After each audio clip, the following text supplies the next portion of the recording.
What came first? The chicken? The egg? If you didn't know already, it was Chuck Norris. This is Chuck Norris.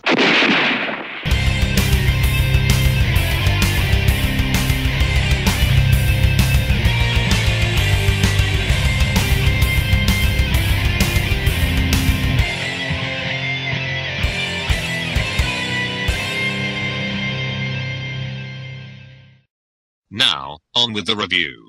Today's review will be of the underrated side-scrolling RPG called Faxanadu, Daggers and Wingboots. This sounds like some crazy shit, but don't mistake this game as a Zelda 2 gone wrong experiment, because the side-scrolling aspect really works well for this game. Faxanadu was developed by Hudson Soft and released in Japan on November 17, 1987. It is the sequel to Dragon Slayer 2, Faxanadu, which is the second game in the Dragon Slayer series by Falcom. You play the game as an aimless hero, back from his travels, and you soon discover that dwarfs have wreaked havoc all across the kingdom, which is one big tree. I knew those damn dwarfs were not to be trusted. Hi-ho! Hi-ho! Hi-ho! Hi-ho! It's home from Earth we go! What bastards.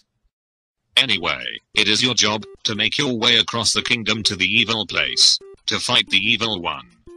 Are you serious? Couldn't the developers have come up with better names? Well, at least it gets straight to the point. Like with most RPGs, you'll start the game with just the bare basics, nothing.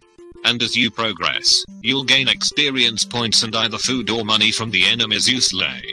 So if you want to buy that big fancy sword, you better save your pennies. As for the titles you can gain from your experience, there are 16 in total. From novice to veteran to warrior, to lord being the best.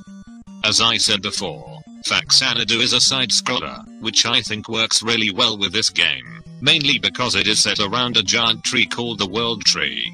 I also really like the color palette used throughout the game.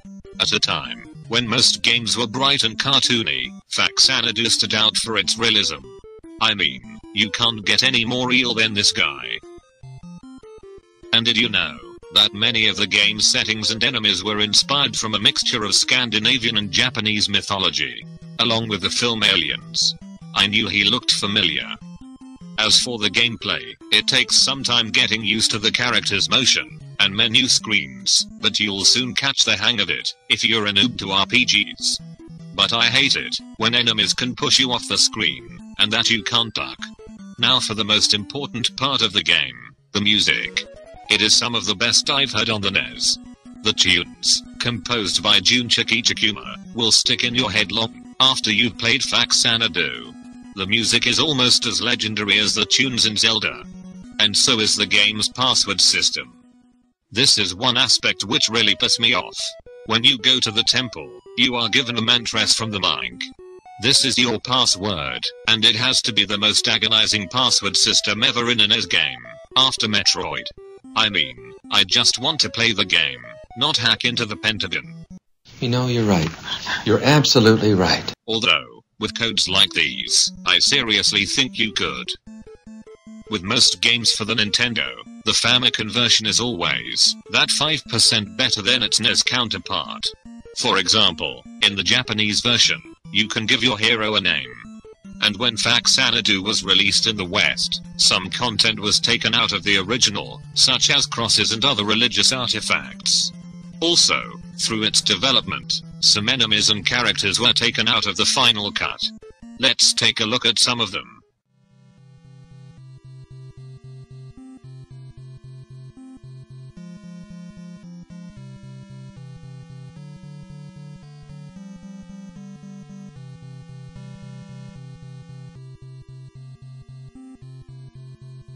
If you're new to RPGs, or you prefer platform games, then either way, I suggest you pick up this game.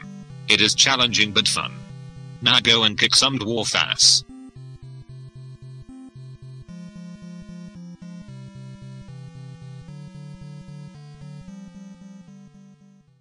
Hi, this is Chuck Norris.